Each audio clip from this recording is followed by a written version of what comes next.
नमस्कार दोस्तों, मेरा नाम अजय वर्मा है। मैं हिमाचल प्रदेश के शिमला जिले के कुफरी क्षेत्र से हूँ। हाल ही में हमारी कंपनी ने एक बड़ा प्रोजेक्ट सफलतापूर्वक पूरा किया था और उसी खुशी में हमारी टीम ने मुझे और मेरे साथियों को धर्मशाला घूमने का निमंत्रण दिया। हमारी टीम में कुल 10 लोग थे, जिनमें 3-4 लड़कियां और बाकी लड़के थे और हमारे साथ हमारे मैनेजर भी मौजूद थे। जैसे ही पिकनिक की तैयारी शुरू हुई, मेरे मन में अजीब सा उत्साह और हल्की बेचैनी दोनों एक साथ जन्म लेने लगे। बैग में कपड़े, कैमरा और जरूरी सामान रखते हुए मैं बार बार खिड़की से बाहर झांकता और सोचता कि पहाड़ों की ठंडी हवा, हरियाली से भरी वादियां और ऊंचाई पर बिताए गए पल कैसे होंगे। बस की यात्रा शुरू होते ही मन में एक अलग ही रोमांच जाग उठा। पहाड़ों की घुमावदार सड़कों, गहरी घाटियों और हरियाली से घिरे रास्तों के बीच बस धीरे धीरे आगे बढ़ रही थी। ठंडी हवा चेहरे को छू रही थी और बस के अंदर हल्की हलचल के साथ सभी लोग हंसी मजाक में व्यस्त थे। मैं खिड़की के पास खड़ा होकर बाहर के दृश्यों को ध्यान से देख रहा था। तभी मेरी नजर अचानक एक लड़की पर पड़ी, जिसका नाम स्नेहा कपूर था। वह बाकी सभी से अलग और रहस्यमयी लग रही थी। उसकी आंखों में एक अजीब सी गहराई थी और उसकी मुस्कान में ऐसा आकर्षण था जो किसी को भी अपनी ओर खींच ले। कुछ ही देर में मुझे उसके व्यवहार में अजीब बातें महसूस होने लगीं। कभी कभी वह अचानक नजरों से ओझल हो जाती और फिर कुछ ही क्षणों में किसी दूसरी जगह दिखाई देती, जैसे वह कहीं से भी आ जा सकती हो। एक बार मैंने उसे बस के पीछे की सीट पर देखा, लेकिन जब मैंने दोबारा ध्यान दिया तो वह वहां नहीं थी। इस अजीब अनुभव ने मेरे अंदर हल्की घबराहट पैदा कर दी। मुझे लगने लगा कि वह कोई साधारण लड़की नहीं है, बल्कि उसके पीछे कोई अनजाना रहस्य छुपा है। धर्मशाला पहुंचने के बाद हमने अलग अलग जगहों पर घूमना शुरू किया। त्रिउंड की ऊंचाई, भागसू नाग का झरना और चारों ओर फैली प्राकृतिक सुंदरता हर किसी को आकर्षित कर रही थी। पूरी टीम मस्ती और फोटो खींचने में लगी हुई थी, लेकिन मेरा ध्यान बार बार स्नेहा की ओर जा रहा था। मुझे ऐसा महसूस हो रहा था कि वह दूर से मुझे देख रही है और जैसे ही मैं उसकी तरफ देखता, वह हल्की मुस्कान के साथ नजरें फेर लेती। पहली रात हम सब एक खुले मैदान में आग के चारों ओर बैठे थे। आग की लपटें धीरे धीरे उठ रही थीं और चारों तरफ अंधेरा गहराता जा रहा था। सभी लोग बातें कर रहे थे, लेकिन मेरे दिल की धड़कन तेज हो रही थी, जैसे कोई अनजाना खतरा पास हो। तभी स्नेहा मेरे पास आई। उसके आते ही मुझे हवा में एक अजीब सी खुशबू महसूस हुई और आसपास का माहौल बदलता हुआ सा लगा। मैं उसके चेहरे को देखता रह गया। उसकी मुस्कान में एक गहरा रहस्य छुपा था, जिसे समझ पाना मेरे लिए मुश्किल था। उसकी आंखों में एक अलग ही चमक थी जो सीधे मेरे मन को प्रभावित कर रही थी। कभी कभी मुझे लगता कि वह इस दुनिया की नहीं है, बल्कि किसी और ही दुनिया से आई है। उसके छोटे छोटे इशारे और उसकी शांत मुस्कान मुझे अपनी ओर खींच रहे थे, लेकिन उसी के साथ मेरे अंदर डर भी बढ़ रहा था। मुझे बार बार यह ख्याल आता कि वह अचानक गायब हो सकती है। रात की ठंडी हवा में हर आवाज अलग तरह से सुनाई दे रही थी।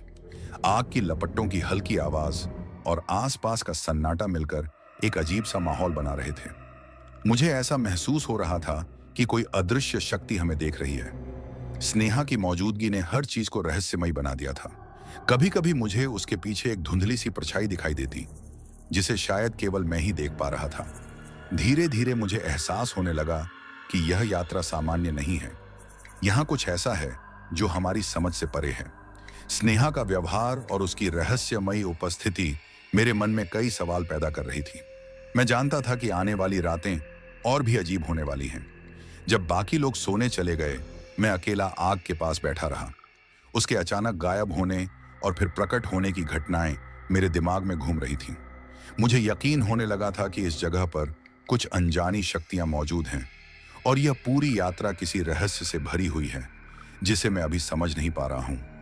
समय बीतने के साथ मैं स्नेहा के आकर्षण में और ज्यादा उलझता जा रहा था। उसकी हर हरकत, उसकी मुस्कान और उसका चलने का तरीका मुझे अपनी ओर खींच रहा था। जब वह पास होती तो मुझे ऐसा लगता कि आसपास का माहौल बदल गया है। हवा में एक अलग सी खुशबू फैल जाती और अंधेरा और भी गहरा महसूस होने लगता। लेकिन यह आकर्षण धीरे धीरे डर में बदलने लगा। वह अचानक गायब हो जाती और फिर किसी अंधेरे कोने से प्रकट हो जाती। कई बार मैं उसके पीछे जाने की कोशिश करता, लेकिन हर बार कोई अनजानी ताकत मुझे रोक देती। मेरे अंदर डर और जिज्ञासा दोनों एक साथ बढ़ रहे थे। एक रात जब मैं सोया तो मुझे एक अजीब सपना आया। वह सपना इतना वास्तविक था कि मैं खुद को सच और कल्पना के बीच खोया हुआ महसूस कर रहा था। स्नेहा मेरे सामने खड़ी थी। उसकी आंखों में वही चमक और चेहरे पर हल्की मुस्कान थी। उसने मेरा हाथ पकड़ा और मुझे अपनी ओर खींच लिया। उस पल में एक अजीब सा आकर्षण था, लेकिन साथ ही डर भी था। उसकी मौजूदगी इतनी सजीव लग रही थी कि मुझे खुद पर विश्वास नहीं हो रहा था। जैसे ही मैं उसके और करीब जाने लगा, वह धीरे धीरे धुंधली होने लगी और अचानक मेरी नींद खुल गई। सुबह की हल्की रोशनी में भी उसका सपना मेरे मन में जिंदा था। उसका रहस्य और आकर्षण अब मेरे अंदर गहराई तक उतर चुका था और मैं हर पल उसी के बारे में सोचने लगा था। मुझे यह समझ नहीं आ रहा था कि वह वास्तव में कौन थी। क्या वह केवल हमारी दुनिया की एक सामान्य लड़की थी, या फिर कोई ऐसी सत्ता थी जो हमारी समझ से कहीं परे थी। उसके असामान्य गुण, उसका अचानक गायब हो जाना और फिर किसी छाया की तरह दोबारा सामने आ जाना मेरे मन को लगातार उलझा रहा था। जैसे जैसे दिन गुजरते जा रहे थे, मैं हर पल उसकी मौजूदगी को महसूस कर रहा था।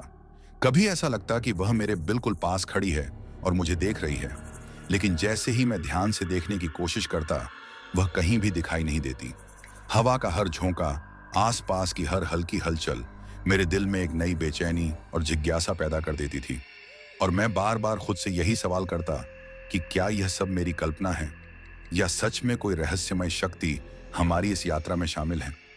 लेकिन जो कुछ भी हो रहा था, उसका असर इतना गहरा और सच्चा था कि मैं उसे नजरअंदाज नहीं कर सकता था। हर पल, हर नजर और हर झिलमिलाती हुई रोशनी में मैं स्नेहा कपूर के रहस्य में और गहराई तक डूबता जा रहा था।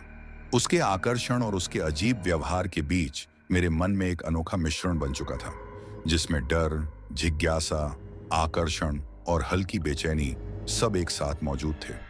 मैं यह समझ चुका था कि यह सिर्फ शुरुआत है और आने वाली रातें इससे भी ज्यादा रहस्यमय और डरावनी होने वाली हैं। पिकनिक का दिन पूरी तरह हंसी और खुशी में बीत रहा था। हमारी टीम धर्मशाला की अलग अलग जगहों पर घूम रही थी, तस्वीरें ले रही थी और हर छोटी छोटी चीज में खुशी ढूंढ रही थी। कुछ लोग खेलकूद में व्यस्त थे, तो कुछ लोग पहाड़ों की ठंडी हवा और हरियाली का आनंद ले रहे थे।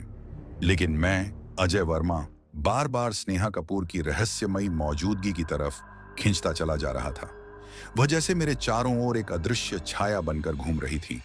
अचानक एक पल ऐसा आया जब वह मेरी नजरों से गायब हो गई।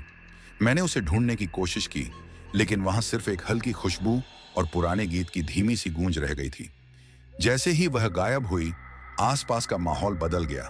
हवा और ज्यादा ठंडी और रहस्यमयी हो गई और मेरे मन में एक अनजाना डर पैदा होने लगा।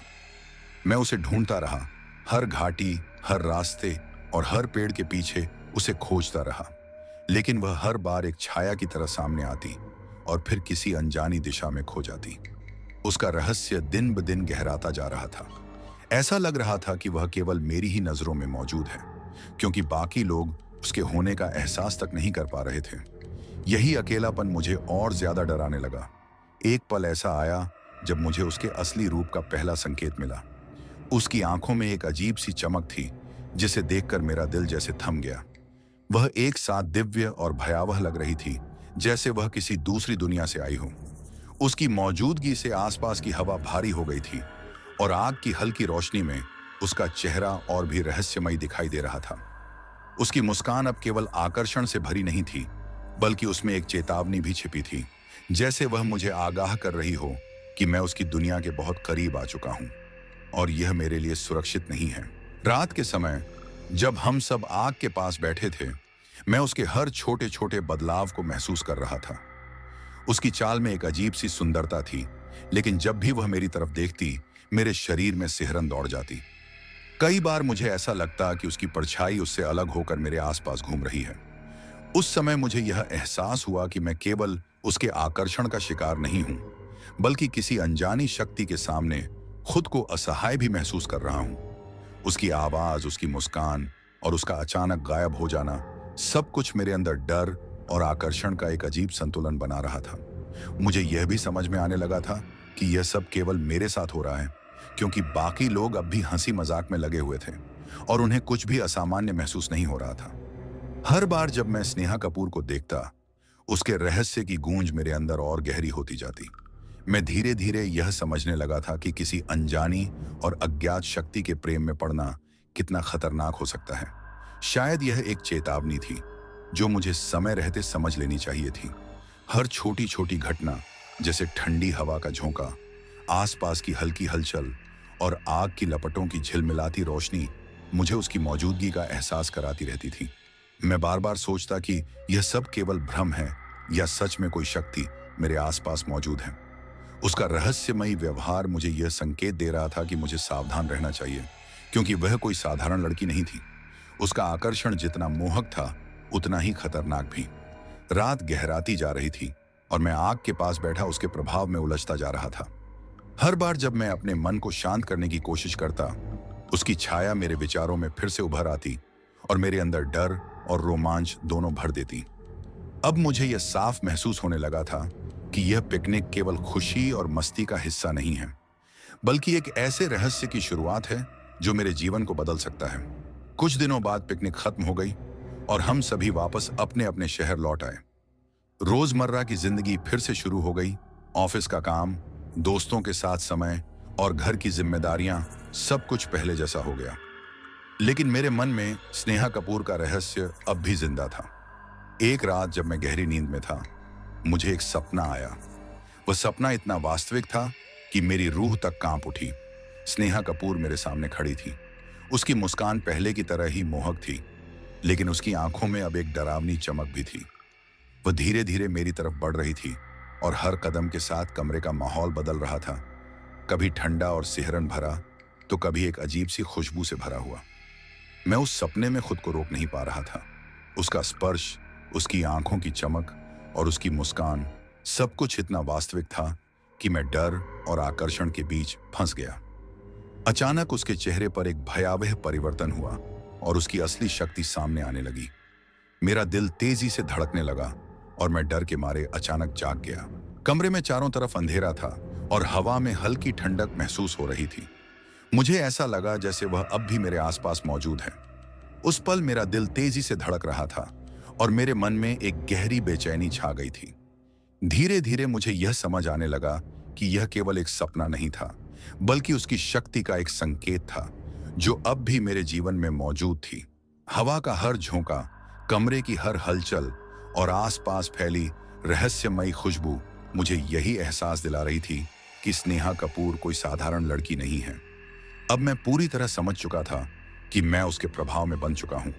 मेरे सपनों में उसकी मौजूदगी उसके असली रूप की ओर इशारा कर रही थी। उसका रूप केवल आकर्षक नहीं था, बल्कि दिव्य और अलौकिक था, जैसे वह कोई अप्सरा हो जो इस दुनिया में इंसानों की भावनाओं को महसूस करने आई हो। उसकी आंखों की चमक, उसकी मुस्कान का रहस्य और उसका अचानक गायब हो जाना, अब सब कुछ एक ही सच्चाई की ओर इशारा कर रहा था। मैं यह समझ चुका था कि उसका आकर्षण केवल एक साधारण भावना नहीं है, बल्कि एक ऐसी परीक्षा है जिससे बच पाना आसान नहीं होगा। उस रात जब मैं दोबारा सोया, मुझे ऐसा लगा कि हवा का हर झोंका, हर हल्की आवाज और हर एहसास मुझे उसकी मौजूदगी की याद दिला रहा है। वह मेरे सपनों में आती, मुस्कुराती और कभी-कभी अपने असली रूप से मुझे डराती। अब मैं यह जान चुका था कि उसे केवल देखना ही काफी नहीं है। उसकी शक्ति मेरे चारों ओर फैल चुकी है और वह मेरे मन और मेरी भावनाओं को धीरे धीरे अपने नियंत्रण में ले रही है। यह समझकर मेरे भीतर एक अजीब सा द्वंद्व शुरू हो गया था, जिसमें डर भी था और आकर्षण भी गहराई से महसूस हो रहा था। अगली सुबह जब सूरज की हल्की रोशनी कमरे में धीरे धीरे फैलने लगी, तब भी मैं उसकी उपस्थिति को अपने आसपास महसूस कर रहा था। उसके रहस्यमय गुण, उसकी अलौकिक शक्ति और उसका अनजाना प्रेम, सब कुछ मेरे मन में गहराई तक उतर चुका था। अब मैं पूरी तरह समझ चुका था कि स्नेहा कपूर कोई साधारण लड़की नहीं है, बल्कि वह एक तिलोत्तमा अप्सरा है, जिसकी दुनिया और जिसकी शक्ति मानव समझ से बहुत दूर है। मुझे यह भी एहसास होने लगा था कि उसके साथ जुड़े अनुभव केवल धर्मशाला की उस यात्रा या कुछ सपनों तक सीमित नहीं है, बल्कि यह अब मेरे जीवन का स्थायी हिस्सा बन चुके हैं। अब मुझे हर समय उसकी छाया, उसकी हल्की खुशबू और उसकी रहस्यमय मुस्कान के साथ जीना था। जब से मैंने उसे उसके वास्तविक रूप में देखा था, तब से मैं लगातार उसके अस्तित्व और उसकी शक्ति के बारे में सोचता रहता था। हर पल मुझे उसके होने का संकेत मिलता। कभी हवा के हल्के झोंकों में तो कभी कमरे की किसी अनजानी हलचल में। उसकी सुंदरता इतनी दिव्य थी कि ऐसा लगता था मानो तीनों लोकों में उसका कोई समान ही नहीं है। उसकी आंखों की गहराई और उसकी मुस्कान का रहस्य मुझे अपनी ओर खींचता था, लेकिन उसके तेज में छिपी भयावह शक्ति मेरी हिम्मत को भी रोक देती थी। वह जितनी मोहक थी उतनी ही खतरनाक भी थी। अब मुझे यह साफ महसूस हो रहा था कि उसका आकर्षण केवल एक सामान्य भावना नहीं है, बल्कि एक परीक्षा और एक चेतावनी भी है। धीरे धीरे वह केवल मेरे सपनों तक सीमित नहीं रही, बल्कि मेरे जागते हुए जीवन में भी दिखाई देने लगी। कई बार मुझे लगता कि वह मेरे कमरे के दरवाजे के पास खड़ी है, और जैसे ही मैं ध्यान से देखने की कोशिश करता, वह एक धुंधली छाया की तरह गायब हो जाती। उसके आने और जाने का तरीका हमेशा रहस्यमय रहा। कभी वह एक हल्की खुशबू छोड़ जाती, तो कभी पुराने गीत की गूंज मेरे आसपास महसूस होती, और कभी कमरे का पूरा वातावरण अचानक बदल जाता। दीपक की लौ हल्के हल्के कांपने लगती, हवा ठंडी और सिहरन भरी हो जाती, और मेरे भीतर डर और जिज्ञासा एक साथ जाग उठते। पहली बार मुझे एहसास हुआ कि मैं उसके सामने खड़ा होकर अपनी ही भावनाओं से जूझ रहा हूं। डर और आकर्षण के बीच की यह उलझन इतनी गहरी हो चुकी थी कि मैं खुद नहीं समझ पा रहा था कि मैं उसे पसंद करता हूं या उससे भयभीत हूं। उसकी उपस्थिति में मेरी धड़कन तेज हो जाती, सांसें रुकती हुई महसूस होती, और मन में एक अजीब सी बेचैनी भर जाती। मैं जानता था कि किसी अनजानी और रहस्यमय सत्ता के प्रति आकर्षण खतरनाक हो सकता है, और यह केवल एक चेतावनी नहीं, बल्कि एक वास्तविक खतरा था। उसका प्रभाव अब मेरे मन, मेरे शरीर और मेरे सपनों तीनों पर पड़ने लगा था। रात के समय जब मैं अपने कमरे में अकेला होता, वह अचानक प्रकट हो जाती। उसके आते ही कमरे का पूरा माहौल बदल जाता। ठंडी हवा मेरे चेहरे को छूती, दीपक की लौ अजीब तरह से झिलमिलाती, और वातावरण में एक अनजानी गूंज फैल जाती। मैं उस पल डर और रोमांच के बीच खड़ा रह जाता।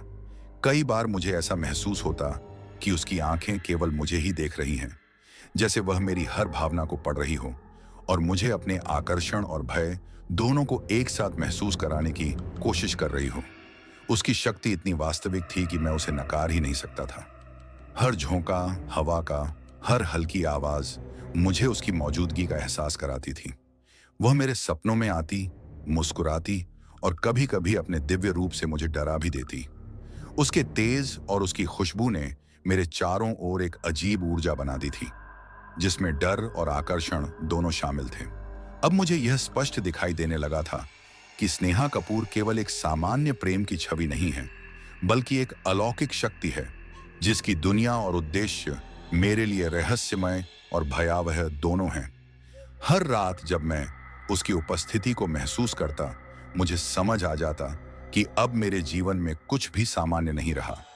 उसका प्रभाव केवल सपनों तक सीमित नहीं था, बल्कि मेरे जागते हुए जीवन के हर अनुभव में शामिल हो चुका था।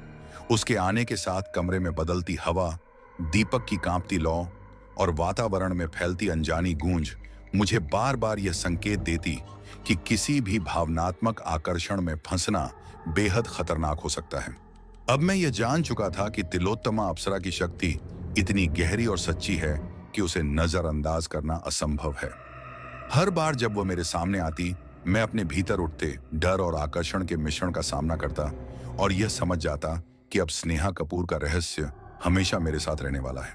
अब वह केवल मेरे सपनों तक सीमित नहीं रही थी, बल्कि वास्तविक जीवन में भी उसकी झलक दिखाई देने लगी थी। कभी आईने में उसकी धुंधली छवि नजर आती, कभी हवा में उसकी खुशबू फैल जाती, और कभी कमरे के किसी कोने में मुझे लगता कि कोई खड़ा है। लेकिन जैसे ही मैं ध्यान से देखता, वहां कुछ भी नहीं होता। उसके आने पर हमेशा एक ठंडी हवा का झोंका महसूस होता, दीपक की लौ हल्के हल्के कांपने लगती, और वातावरण में एक अजीब सी गूंज फैल जाती, जैसे कोई अदृश्य शक्ति अपनी मौजूदगी दर्ज करा रही हो। हर बार यह महसूस करते हुए मेरे रोंगटे खड़े हो जाते, और मेरे भीतर डर और आकर्षण का संघर्ष शुरू हो जाता। एक तरफ उसकी सुंदरता मुझे अपनी ओर खींचती, तो दूसरी तरफ उसका रहस्य मुझे भयभीत कर देता। मुझे ऐसा लगता जैसे मैं किसी ऐसी सीमा पर खड़ा हूं जहां प्रेम और डर एक दूसरे में घुल चुके हैं। धीरे धीरे मेरे सपनों और वास्तविक जीवन के बीच की दूरी कम होने लगी। जो कुछ मैं सपनों में देखता, वही चीजें अगले दिन मेरे आसपास घटित होने लगती। अगर वह सपने में किसी स्थान पर दिखाई देती तो अगले दिन उसी जगह मुझे उसकी उपस्थिति का एहसास होता, कभी ठंडी हवा के रूप में तो कभी एक हल्की खुशबू के रूप में। कई बार वह मेरे सपनों में आकर कुछ अस्पष्ट बातें करती जिनका अर्थ समझ में नहीं आता, लेकिन उनमें एक गहरी चेतावनी छिपी होती। जब मैं जागता तो वही शब्द मेरे मन में गूंजते रहते। मुझे ऐसा महसूस होने लगा था कि अब सपनों और वास्तविकता के बीच की सीमा धीरे धीरे खत्म हो रही है और मैं उसके संसार की ओर खींचता जा रहा हूं। मैंने कई बार उसकी शक्ति को समझने की कोशिश की, खुद से सवाल किया कि क्या वह सच में कोई अप्सरा है या यह सब मेरे मन का भ्रम है। लेकिन जितना मैं समझने की कोशिश करता उतना ही मेरा डर बढ़ता जाता। उसकी उपस्थिति मेरे भीतर एक ऐसा प्रभाव छोड़ जाती थी जिसे शब्दों में बयां करना मुश्किल था। जब भी वह पास होती, हवा में एक हल्का कंपन महसूस होता, जैसे समय कुछ पलों के लिए ठहर गया हो। दीवारों पर पड़ती छाया अपने आप हिलने लगती और कमरे के कोनों में अंधेरा गहराने लगता। उसकी आंखों की चमक, उसका तेज और उसकी मुस्कान, सब कुछ इतना दिव्य और भयावह था कि मुझे लगने लगा था कि मैं अब एक साधारण इंसान नहीं रहा, बल्कि किसी अदृश्य शक्ति के प्रभाव में आ चुका हूं। पहली बार मुझे एहसास हुआ कि वह केवल सुंदर ही नहीं, बल्कि अत्यंत शक्तिशाली और खतरनाक भी है। उसकी मौजूदगी में मेरे विचार धीमे पड़ जाते, मेरी आवाज जैसे कहीं खो जाती और समय थम सा जाता। उसकी मुस्कान में अब एक अजीब सी चेतावनी छिपी रहती, जैसे वह मुझे अपने संसार की ओर खींचना चाहती हो, जहां से लौट पाना शायद संभव न हो। लेकिन साथ ही वह मुझे किसी अनजाने खतरे के प्रति सावधान भी कर रही थी। उसकी आंखों में झिलमिलाती रोशनी ऐसी प्रतीत होती थी मानो किसी दूरस्थ आकाश गंगा की चमक उसमें समाई हो और उस गहराई में मेरा पूरा अस्तित्व खो जाने को तैयार हो। अब रात के समय उसका प्रकट होना एक सामान्य घटना बन चुकी थी। कई बार मैं किताब पढ़ रहा होता, तभी अचानक दीपक की लौ हल्के हल्के कांपने लगती, कमरे में ठंडी हवा का झोंका फैल जाता और उसी के साथ उसकी धुंधली परछाई सामने उभर आती। उसकी उपस्थिति के साथ ही समय और स्थान जैसे बदल जाते थे। एक क्षण मुझे लगता कि मैं अपने कमरे में बैठा हूं और अगले ही क्षण ऐसा महसूस होता कि मैं किसी पहाड़ी घाटी में खड़ा हूं, जहां वही गूंज सुनाई देती है जो मैंने धर्मशाला की उस रात अनुभव की थी। मेरी सांसें तेज हो जाती और पूरे शरीर में सिहरन दौड़ जाती। ऐसा लगता कि स्नेहा कपूर मुझे अपने संसार की ओर बुला रही है, एक ऐसा संसार जो जितना सुंदर है उतना ही भयावह भी। अब मैं यह समझ चुका था कि यह संबंध बिल्कुल साधारण नहीं है। वह तिलोत्तमा अप्सरा अब मेरे जीवन का एक अभिन्न हिस्सा बन चुकी थी, एक ऐसी अदृश्य छाया की तरह जो दिन में दिखाई नहीं देती, लेकिन रात के अंधेरे में हर ओर फैली रहती है। उसके आने से मेरा मन जैसे किसी अनजानी लहर में बहने लगता और उसके चले जाने पर एक गहरा खालीपन महसूस होता। डर अब धीरे धीरे आदत बनता जा रहा था और उसका आकर्षण किसी अभिशाप की तरह मेरे भीतर गहराता जा रहा था। मुझे अब यह स्पष्ट महसूस होने लगा था कि उसकी उपस्थिति केवल मेरे सपनों तक सीमित नहीं रही, बल्कि वह मेरी वास्तविकता का हिस्सा बन चुकी है। अब उसकी मौजूदगी मुझसे छिपी नहीं रहती थी। उसके शरीर से निकलती खुशबू और उसका तेज पहले से कहीं अधिक स्पष्ट हो गया था। जब भी वह आसपास होती, हवा में एक मीठी और गहरी सुगंध फैल जाती, जो किसी साधारण फूल की नहीं, बल्कि किसी अनजाने लोक की प्रतीत होती थी। उसका तेज इतना प्रभावशाली था कि उसके आसपास आते ही हर चीज बदलने लगती। दीवारों पर पड़ने वाली छायाएं लंबी हो जाती, दीपक की लौ कांपने लगती और वातावरण में एक धीमी सी गूंज भर जाती। उसके कदमों की आहट बेहद नरम होती, लेकिन उनमें एक अजीब सी लय होती जो सीधे मेरी धड़कनों से जुड़ जाती। हर बार जब वह मेरे करीब आती, एक ठंडी हवा का झोंका मेरे भीतर तक उतर जाता, जैसे उसकी आत्मा मेरे अस्तित्व में प्रवेश कर रही हो। उस माहौल में एक साथ रहस्य और भय दोनों जन्म लेते। कई बार उसके जाने के बाद कुछ अजीब चीजें पीछे छूट जाती, जैसे बालों की एक पतली लट, गुलाबी दुपट्टे का एक सिरा या हवा में तैरती कोई अनजानी खुशबू। लेकिन जैसे ही मैं उन्हें छूने की कोशिश करता, वे पलक झपकते ही गायब हो जाती, मानो उनका इस दुनिया से कोई संबंध ही ना हो। यह सब देखकर मेरे भीतर एक अनकहा डर घर करने लगा था। मेरे शरीर में थकान बढ़ने लगी थी और मन में बेचैनी गहराने लगी थी। उसकी उपस्थिति का असर इतना गहरा हो गया था कि मैं दिन के उजाले में भी उसकी झलक देखने लगा था। कभी ऑफिस की खिड़की के बाहर तो कभी दर्पण में उसकी धुंधली छवि दिखाई देती। मैं धीरे धीरे वास्तविकता से दूर होता जा रहा था। ऐसा लगता था कि उसका संसार मुझे अपनी ओर खींच रहा है। उसकी आंखों में एक ऐसी शक्ति थी जो मुझे मजबूर कर देती थी कि मैं उससे नजरें न हटा पाऊं। उसकी दृष्टि में एक अनोखा आकर्षण था जो मुझे अपने करीब बुलाता, लेकिन साथ ही एक गहरा भय भी पैदा करता। जब वह मुझे देखती तो ऐसा लगता जैसे वह मेरी हर सोच को पढ़ रही है, मेरे मन को नियंत्रित कर रही है। उस पल मुझे ऐसा महसूस होता कि मैं खुद के भीतर झांक रहा हूं और वहां केवल उसकी छवि ही बची है। अब मैं पूरी तरह समझ चुका था कि स्नेहा कपूर कोई साधारण लड़की नहीं है, बल्कि एक दिव्य सत्ता है जो इंसानी सीमाओं से कहीं आगे है। हर बार उसके आने पर वातावरण और भी गहरा और रहस्यमय हो जाता। कमरे की हवा भारी हो जाती, दीवारों पर अंधेरा फैलने लगता और समय जैसे धीमा पड़ जाता। मुझे कई बार ऐसा लगता कि घड़ी की सुइयां रुक गई हैं और आसपास की हर आवाज अचानक गायब हो गई है। उस पल केवल उसकी खुशबू, उसका तेज, उसकी उपस्थिति और उसकी रहस्यमय मुस्कान ही रह जाती। कभी वह हवा की तरह पूरे कमरे में फैल जाती, कभी मेरे पीछे खड़ी होने का एहसास देती और कभी मेरे सामने धुएं जैसी आकृति बनाकर प्रकट होती। धीरे धीरे मुझे यह एहसास होने लगा कि उसका प्रभाव अब मेरे शरीर और मेरे मन दोनों पर पूरी तरह छा चुका है। मैं लगातार थका हुआ महसूस करने लगा था। मेरी नींद अधूरी और बेचैन हो गई थी। हर सपना अब उसके आने का संकेत बन चुका था और हर रात उसकी छाया से भरी होती थी। मुझे यह भी महसूस होने लगा था कि उसके आने से पहले हवा में हमेशा एक हल्की सी गूंज उठती है, कभी किसी पुराने गीत की धुन जैसी, तो कभी किसी अनजानी प्रार्थना की तरह। जैसे ही वह प्रकट होती, कमरे का तापमान अचानक गिर जाता, दीपक की लौ कांपने लगती और दीवारों पर उसकी झिलमिलाती आकृति उभर आती। अब मैं यह पूरी तरह समझ चुका था कि तिलोत्तमा कोई कल्पना नहीं है, बल्कि एक वास्तविक अस्तित्व है। एक ऐसी अप्सरा जो किसी अनजाने कारण से मेरी जिंदगी से जुड़ गई है। उसके आने जाने के साथ वातावरण का यह लगातार बदलना, सामान्य से अलौकिक और भयावह हो जाना, मुझे बार बार यह सोचने पर मजबूर कर रहा था कि शायद मैंने किसी ऐसी शक्ति के द्वार खोल दिए हैं जिन्हें बंद करना अब मेरे बस में नहीं है। हर रात जब उसकी परछाई मेरे कमरे में उतरती, मुझे ऐसा लगता कि समय और स्थान दोनों थम गए हैं और उस स्थिर पल में केवल मैं और वही मौजूद हैं। एक साधारण इंसान और एक अप्सरा जो दो अलग अलग लोगों से होकर भी किसी अनजाने रहस्य से एक दूसरे से बंधे हुए हैं।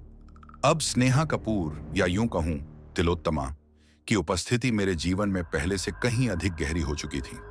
वह अब केवल मेरे सपनों तक सीमित नहीं रही, बल्कि मेरी वास्तविक दुनिया में भी प्रवेश कर चुकी थी और हर दिन कोई नया संकेत छोड़ जाती थी।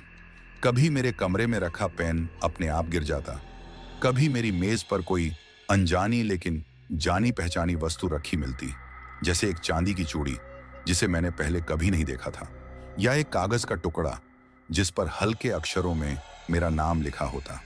कई बार तो ये चीजें मेरी आंखों के सामने ही गायब हो जाती, जैसे हवा में विलीन हो गई हों। ये सब देखकर मेरे रोंगटे खड़े हो जाते, लेकिन साथ ही मेरे भीतर एक अनजाना आकर्षण भी जाग उठता, जो डर से कहीं अधिक गहरा था।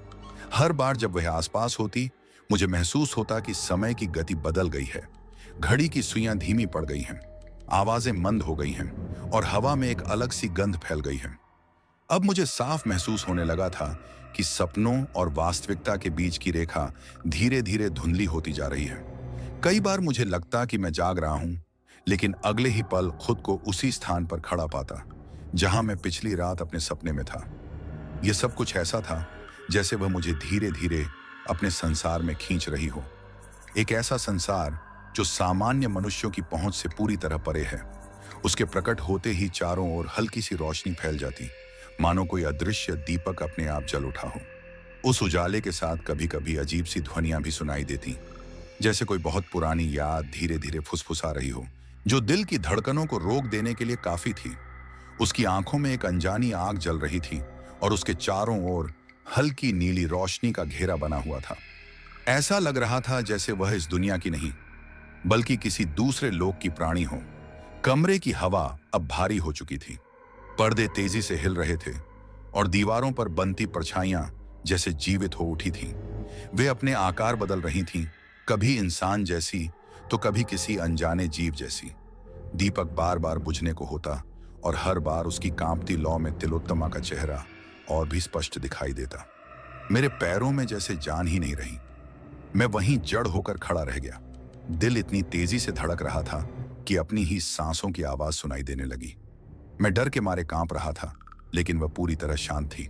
उसकी चाल धीमी थी, आंखें गहरी थीं और उसकी मुस्कान में एक रहस्य छिपा था। वह धीरे धीरे मेरी ओर बढ़ने लगी और उसके हर कदम के साथ कमरे का तापमान और गिरता गया। मेरी सांसों से धुआं निकलने लगा और दीवारों पर ठंडक जमने लगी। जैसे जैसे वह करीब आई, मेरे कानों में हल्की गूंज सुनाई देने लगी, कोई पुरानी धुन जो समझ में नहीं आ रही थी, लेकिन उसमें एक अजीब सम्मोहन था। मैं भागना चाहता था, लेकिन मेरे पैर जैसे जमीन से चिपक गए थे। मैं केवल उसे देख सकता था, कुछ कर नहीं सकता था। अब वह बिल्कुल मेरे सामने खड़ी थी। उसकी आंखें मेरी आंखों में थीं, उसकी सांसें मेरी सांसों से टकरा रही थीं और उस क्षण समय जैसे रुक गया था। अचानक उसने अपना हाथ मेरी ओर बढ़ाया। उसका स्पर्श नरम था, लेकिन उसमें ऐसी ठंडक थी जो सीधा मेरी हड्डियों तक उतर गई। उसी क्षण दीवारों पर मौजूद परछाइयां एक साथ हिलने लगीं, जैसे किसी अनदेखी शक्ति के अधीन हों। हवा में एक तीखी खुशबू फैल गई, जैसे चंदन और किसी अनजाने फूल की महक एक साथ घुल गई हो। कमरे की हर वस्तु कांपने लगी, मेज, कुर्सी, किताबें, सब कुछ जैसे किसी अदृश्य लहर के प्रभाव में आ गया। अब मुझे समझ आने लगा कि उसकी शक्ति कितनी विशाल है। मैं उसके सामने पूरी तरह असहाय था। उसका तेज इतना प्रबल हो चुका था कि मेरे विचार तक थम गए थे। मुझे ऐसा लगा जैसे मेरी आत्मा धीरे धीरे मुझसे अलग होकर उसकी ओर खींच रही हो। उसकी आंखों में अब प्रेम नहीं था, वहां एक गहरी खाई थी, जिसमें गिरने का मतलब था अपने अस्तित्व को खो देना। कमरे का वातावरण पूरी तरह बदल चुका था, सामान्य से अलौकिक और अलौकिक से भयावह। अचानक एक तेज झोंका आया और दीपक बुझ गया। अब केवल नीली धुंध बची थी, जिसमें उसकी परछाई लहर रही थी। मैं चिल्लाना चाहता था, लेकिन आवाज गले में ही अटक गई। उसके प्रभाव में आसपास की सारी आवाजें जैसे खत्म हो गई थीं। सिर्फ उसकी सांसों की गूंज सुनाई दे रही थी, जो मेरी धड़कनों के साथ मिल रही थी। फिर उसने धीमी लेकिन गूंजती आवाज में कहा, अजय वर्मा, तुमने मुझे पुकारा था, अब मैं आ गई हूं। उसकी आवाज में एक अजीब मिठास थी, लेकिन उसके भीतर छिपी चेतावनी साफ महसूस हो रही थी। मैं बस उसे देखता रह गया। उसी पल मुझे एहसास हुआ कि जिस प्रेम में मैं डूबा था, वही अब मेरे लिए खतरा बन चुका है। किसी अनजानी अप्सरा से प्रेम करना, उसके संसार में प्रवेश करना, यह मनुष्य के बस की बात नहीं है। उसके हर स्पर्श, हर मुस्कान में एक मोहक विनाश छिपा था। अब वह रात आ चुकी थी, जब मुझे अपने सभी सवालों के जवाब अपनी आंखों से देखने थे। मैं धीरे धीरे यह समझ चुका था कि स्नेहा कपूर कोई साधारण लड़की नहीं है। वह कुछ और है, कुछ ऐसा जो मानव समझ से परे है। उसके हर हाव भाव, हर मुस्कान और हर शब्द में एक अलौकिक रहस्य छिपा था। पहले मुझे लगता था कि यह सब मेरा भ्रम है, लेकिन अब कोई भ्रम बाकी नहीं था। वह सच में तिलोत्तमा अप्सरा थी, एक दिव्य सत्ता जिसका जिक्र केवल पुराणों में मिलता है। और अब वही मेरे सामने जीवित रूप में खड़ी थी। जब मैंने उसके असली स्वरूप की झलक देखी, मेरी सांस थम गई। उसकी आंखें साधारण नहीं थीं, वे दो नीलम की तरह चमक रही थीं, जिनमें आकाश की गहराई और समुद्र की बेचैनी दोनों समाई थीं। उसका चेहरा चांदनी जैसा उजला था, लेकिन उस उजाले के भीतर एक ऐसा भय छिपा था जो आत्मा तक को हिला देता था। उसकी त्वचा से निकलता तेज पूरे कमरे को रोशन कर रहा था। हवा में एक गहरी, मीठी खुशबू फैल गई थी, जो इस दुनिया की नहीं लगती थी। उसकी उपस्थिति अब पहले से कहीं अधिक शक्तिशाली हो चुकी थी। जब वह चलती तो उसके कदमों के नीचे हल्की चमक उभरती, जैसे जमीन खुद उसका स्वागत कर रही हो। कमरे की हर चीज उसकी उपस्थिति से प्रभावित हो रही थी। दीवारें, पर्दे, दीपक, सब कुछ उसकी लय में झूम रहा था। दीपक की लौ कभी तेज हो जाती तो अगले ही पल कांप कर धीमी पड़ जाती। मैंने महसूस किया कि वह अब केवल भौतिक रूप में नहीं, बल्कि मेरे सपनों और वास्तविकता दोनों में प्रवेश कर चुकी है। कभी मैं उसे सपनों में देखता और जागने पर वही चेहरा हवा में तैरता हुआ दिखाई देता। उसका तेज अब मुझे भीतर तक चुभने लगा था। उसकी आंखों में देखते ही मेरे मन की हर बात खुल जाती और उसकी मुस्कान मुझे ऐसा महसूस कराती जैसे मेरे विचार उसके सामने पूरी तरह उजागर हो गए हों। उसकी नजरों में ना दया थी, न क्रोध, बस एक गहरी शून्यता थी जिसमें मेरा अस्तित्व धीरे धीरे डूबता जा रहा था। उसका वास्तविक रूप इतना प्रभावशाली था कि पहली बार मैं उसके सामने डर से कांप उठा। मेरे गले से आवाज नहीं निकल रही थी। उसकी दिव्यता जितनी आकर्षक थी, उतनी ही भयावह भी। ऐसा लग रहा था जैसे कोई दैवी शक्ति मानव रूप लेकर मुझे अपने वश में कर रही हो। कमरे की सारी वस्तुएं हल्की कंपन में आ गई थीं। मेज, कुर्सी, पर्दे, यहां तक कि दीवारों पर टंगी तस्वीरें भी हिलने लगी थीं। ऐसा लग रहा था जैसे पूरा कमरा उसके तेज को सह नहीं पा रहा हो। हवा में एक अनसुनी गूंज उठ रही थी, जैसे कोई अदृश्य शक्ति मंत्र पढ़ रही हो। मैं पूरी तरह उसके प्रभाव में था। उसकी आवाज मेरे कानों में गूंजती और उसके शब्द मेरे मन में उतरते जा रहे थे।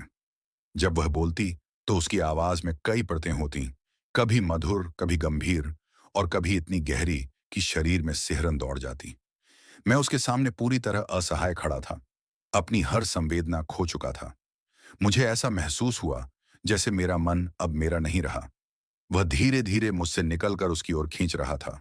मेरा सिर भारी होने लगा और आंखों के सामने सब धुंधला पड़ गया।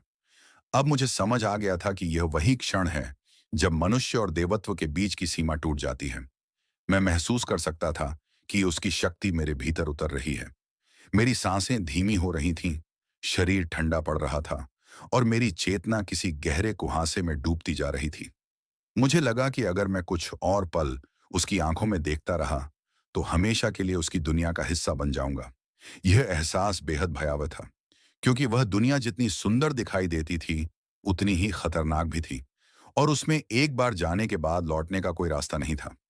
उस रात मुझे साफ समझ आ गया कि तिलोत्तमा का प्रेम कोई साधारण वरदान नहीं, बल्कि एक कठिन अग्नि परीक्षा है। उसकी दिव्यता जितनी आकर्षक थी, उतनी ही घातक भी थी, और मैं एक साधारण इंसान होकर उसके तेज के सामने टिक नहीं सकता था। उसकी उपस्थिति अब हर जगह महसूस होने लगी थी, हवा में, रोशनी में, और यहां तक कि मेरे दिल की धड़कनों में भी। मुझे यह एहसास होने लगा था कि अगर मैंने उसकी ओर एक कदम और बढ़ाया, तो शायद मैं अजय वर्मा नहीं रहूंगा, बल्कि उसकी कहानी का एक हिस्सा बनकर हमेशा के लिए खो जाऊंगा। अब तिलोत्तमा का प्रकट होना और गायब होना और भी रहस्यमय हो गया था।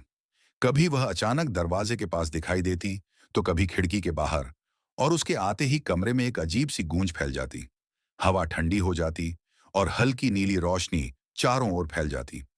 जैसे ही मैं उसकी ओर देखता, मुझे समय और स्थान का बोध खत्म होता हुआ महसूस होता।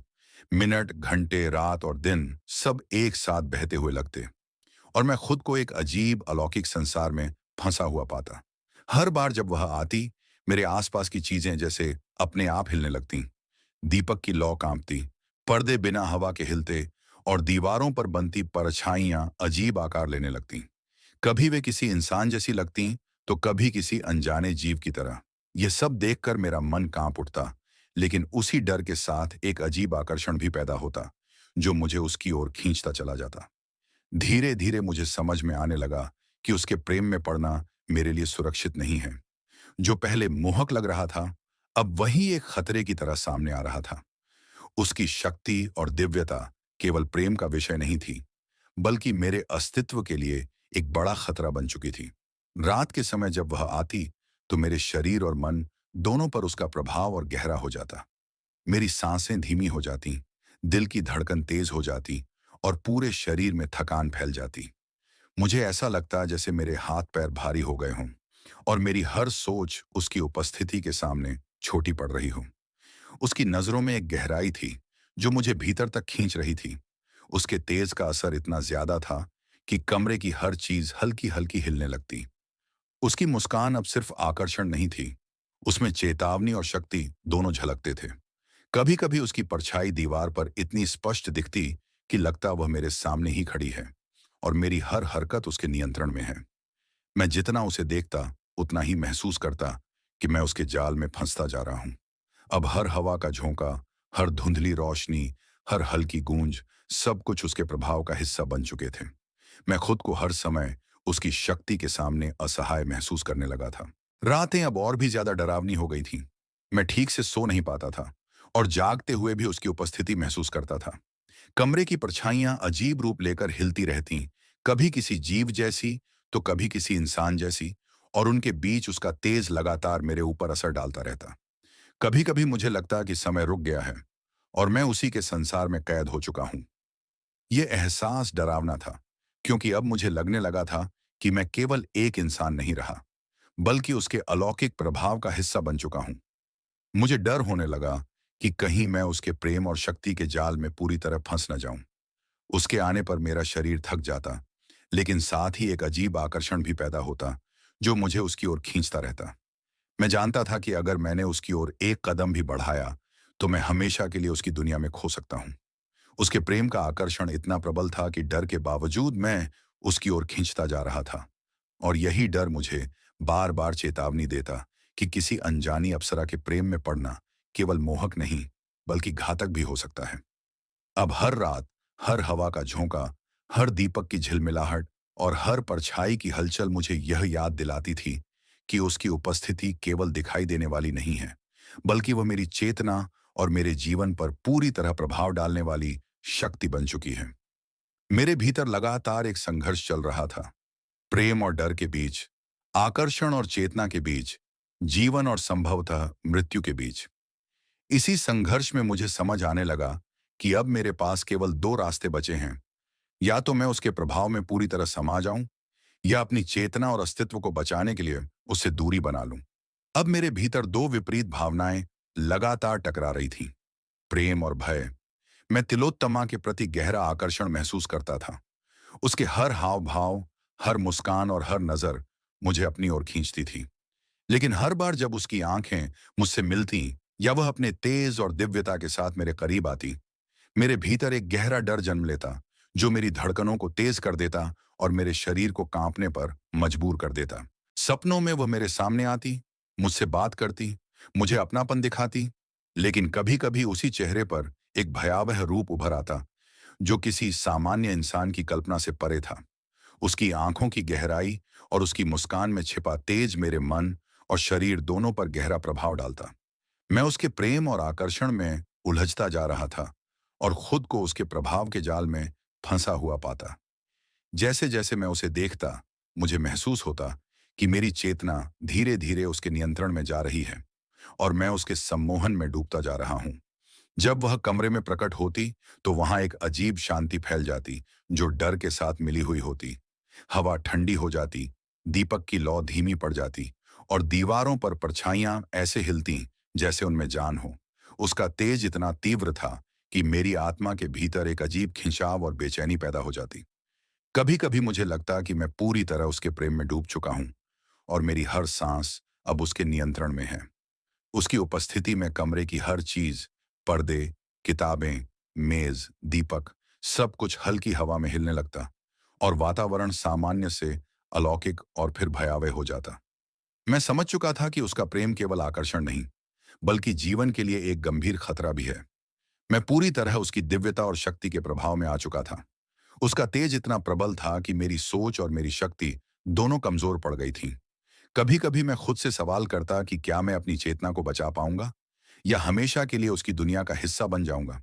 हर बार जब मैं उसे देखता, उसकी नजर और उसकी उपस्थिति मेरे भीतर एक अजीब मिश्रण पैदा करती। मन शांति चाहता, लेकिन शरीर डर से कांप उठता। अब मुझे साफ समझ आ गया था कि किसी अनजानी अप्सरा के प्रेम में पड़ना केवल रोमांचक नहीं, बल्कि घातक भी हो सकता है। धीरे धीरे मैं यह जानने की कोशिश करने लगा कि आखिर तिलोत्तमा का असली उद्देश्य क्या है। क्या वह केवल अपने प्रेम का एहसास मुझे दिलाना चाहती है, या कुछ और जो मानव समझ से परे है। उसकी उपस्थिति में समय और स्थान की सीमाएं जैसे मिट जाती थीं। कभी लगता कि मैं केवल अपने कमरे में हूं, और कभी ऐसा महसूस होता कि मैं उसके लोक में पूरी तरह फंस चुका हूं। हवा की हल्की गूंज, दीपक की झिलमिलाहट और परछाइयों की अदृश्य हलचल, सब कुछ ये संकेत देते थे कि वह केवल देखने या प्रेम दिखाने नहीं आई, बल्कि मेरे अस्तित्व पर नियंत्रण भी कर सकती है। हर दिन, हर रात मैं उसे देखने और उससे बचने के बीच फंसा हुआ था। उसका तेज, उसकी दिव्यता और उसकी मुस्कान, सब कुछ इतना मोहक और खतरनाक था कि मैं खुद को बेहद कमजोर महसूस करता था। कई बार मेरे मन में यह विचार आता कि शायद मुझे उससे दूरी बना लेनी चाहिए, लेकिन उसके प्रेम और आकर्षण का जाल इतना प्रबल था कि मैं चाहकर भी खुद को रोक नहीं पाता था। उसके हर स्पर्श और हर नजर में एक छिपी हुई चेतावनी होती थी। मैं केवल प्रेम नहीं देती, मैं सब कुछ ले भी सकती हूँ। अब मैं समझ चुका था कि तिलोत्तमा केवल एक लड़की नहीं है, बल्कि एक अप्सरा है। एक अलौकिक शक्ति जो मनुष्य के लिए जितनी मोहक है, उतनी ही विनाशकारी भी। यही सोच मुझे हर पल सतर्क बनाए रखती थी। मैं जानता था कि उसके प्रेम में पड़ना केवल एक अनुभव नहीं, बल्कि जीवन और चेतना की परीक्षा है। उसका असली उद्देश्य अब भी एक रहस्य था, लेकिन एक बात निश्चित थी, मैं अब उसके तेज और शक्तियों के प्रभाव में आ चुका था और किसी भी क्षण पूरी तरह उसके जाल में फंस सकता था। उस रात कुछ अलग था। हवा में एक अजीब सन्नाटा और भारीपन था, मानो कोई अदृश्य शक्ति पहले से ही कमरे में मौजूद हो। तभी वह प्रकट हुई, तिलोत्तमा, अपने पूर्ण रूप में। दिव्यता और भय का अद्वितीय मिश्रण। उसका तेज इतना प्रबल था कि कमरे की हर चीज जैसे उसके सामने झुक गई हो। दीवारों पर परछाइयां अजीब आकार लेने लगी, कभी इंसानों जैसी तो कभी किसी अज्ञात प्राणी जैसी। उनकी हलचल से ऐसा लगता था कि पूरा कमरा जीवित हो उठा है। दीपक झिलमिलाने लगे, हवा ठंडी और तेज हो गई और हर सांस में उसका एहसास घुल गया। मैं डर के बावजूद वहीं खड़ा था, लेकिन भीतर एक गहरा संघर्ष चल रहा था। मेरा मन कह रहा था, भाग जाओ, लेकिन मेरा शरीर जैसे उसकी शक्ति के प्रभाव में जकड़ गया था। वह धीरे धीरे मेरी ओर बढ़ी। जैसे ही वह करीब आई, उसका तेज और उसकी खुशबू इतनी तीव्र हो गई कि मैंने अपने मन और शरीर पर नियंत्रण खोता हुआ महसूस किया। हर धड़कन के साथ मेरी चेतना उसके सामने कमजोर होती जा रही थी।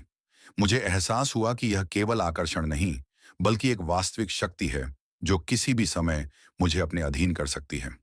उसका चेहरा इतना सुंदर था कि मैं उसे देखकर मंत्रमुग्ध हो रहा था, लेकिन उसी सुंदरता के भीतर छिपा भयावह तेज मेरे मन में सिहरन पैदा कर रहा था। जब भी मैं उसकी आंखों में देखता, ऐसा लगता कि मेरी आत्मा उसके तेज में समा रही है। मेरा शरीर धीरे धीरे उसके प्रभाव में जा रहा था। कमरे का वातावरण पूरी तरह बदल चुका था। हवा ठंडी थी, दीपक कांप रहे थे और परछाइयां अनियंत्रित रूप से हिल रही थीं। मुझे ऐसा लगा जैसे समय रुक गया है और मैं केवल उसके तेज और शक्ति के बीच कैद हो गया हूं। मेरी सोच, मेरी समझ और मेरी चेतना, सब कुछ धीरे धीरे उसके प्रभाव में डूब रहा था। यह मेरा पहला वास्तविक संघर्ष था, जहां मुझे अपनी चेतना को बचाने के लिए लड़ना था। जैसे जैसे वह पास आई, कमरे में एक गहरी गूंज फैल गई, एक रहस्यमय ध्वनि जो मेरे दिल और दिमाग दोनों को प्रभावित कर रही थी। मैं उसके सामने खड़ा था, लेकिन भीतर डर, थकान और आकर्षण, तीनों का अजीब मिश्रण था। अब मुझे समझ में आने लगा था कि मुझे केवल उसके प्रेम से नहीं, बल्कि उसके प्रभाव से भी बचना है। मैंने अपनी नजरें उसकी आंखों से हटा ली, लेकिन वह फिर भी मेरे सामने थी। उसका तेज चारों ओर फैल रहा था। पर्दे हिल रहे थे, मेज कांप रही थी और परछाइयां लगातार बदल रही थीं। मुझे पता था कि अगर मैं जरा सा भी कमजोर पड़ा, तो मैं उसकी दुनिया में पूरी तरह समा जाऊंगा और शायद कभी लौट नहीं पाऊंगा।